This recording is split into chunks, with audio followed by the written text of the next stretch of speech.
మాజీ మంత్రి కొడాలి నాని విదేశాలకు పారిపోకుండా వెంటనే అరెస్ట్ చేయాలని టీడీపీ రాష్ట్ర కార్యనిర్వాహక కార్యదర్శి కనపర్తి శ్రీనివాసరావు డిమాండ్ చేశారు. తన ఫిర్యాదు మేరకు కృష్ణా జిల్లా ఎస్పీ ఇప్పటికే కొడాలి నానిపై లుకౌట్ నోటీసులు జారీ చేశారని గుర్తు చేశారు. ఇసుక, మట్టి, భూదందాల్లో ముద్దాయిగా ఉన్న నాని శిక్ష అనుభవించక తప్పదని హెచ్చరించారు. మద్యం కుంభకోణంపై విచారణతో జగన్ కు భయం పట్టుకుందన్నారు. గత 5 సంవత్సరాల్లో కొడాలి నాని ఈ రాష్ట్రంలో అనేక రకమైనటువంటి అరాచకాలకు పాల్పడ్డాడు.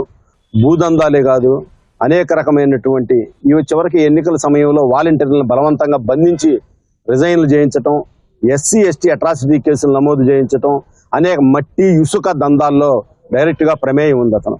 అతను ఇవాళ మరి నిన్న 2-3 రోజుల క్రితం చూస్తే రాష్ట్రం విడిచి పారిపోతాడని చెప్పి మాకు అనుమానం వచ్చింది.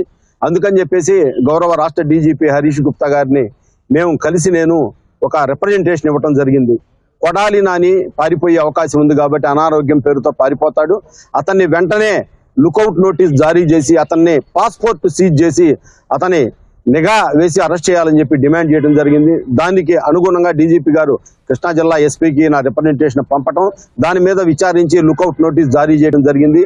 అన్ని నౌకా కేంద్రాలతో పాటుగా అన్ని విమానాశ్రయాల్లో కూడా నోటీసులు ఇవ్వడం జరిగింది. అతను ఖచ్చితంగా అరెస్ట్ చేయాలి. అతను ఏమైతే అరాచకాలకు పాల్పడ్డాడో ఖచ్చితంగా ఇవాళ వంశీ ఏదైతే అనుభవిస్తున్నాడో ఖచ్చితంగా కొడాలి నాని కూడా అనుభవించి తీరాల్సిందే. ఆ రోజు జగన్ అడ్డం పెట్టుకుని నవ్వుతూ చేసిన పాపాలు ఇవాళ ఏడుస్తూ అనుభవించక తప్పదని హెచ్చరిస్తా ఉన్నా.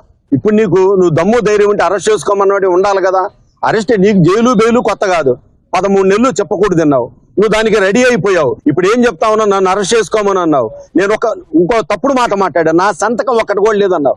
అంటే నువ్వు ఎంత ప్లాన్ గా నా సంతకం లేదంటే ఐఏఎస్లు మన పార్టీ నాయకులు పోతే పర్వాలేదు, అంటే వస్తే రాజ్యం పోతే సైన్యం, అంటే వాళ్ళ చేత తప్పులు చేయించావు.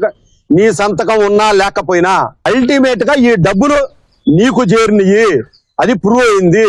నువ్వు ఆ భయంతోనే వణికిపోతా ఉన్నావు. ఈ దేశంలోని అతిపెద్ద కుంభకోణం మద్యం కుంభకోణం ఆంధ్రప్రదేశ్ లో నువ్వు చేసిందే.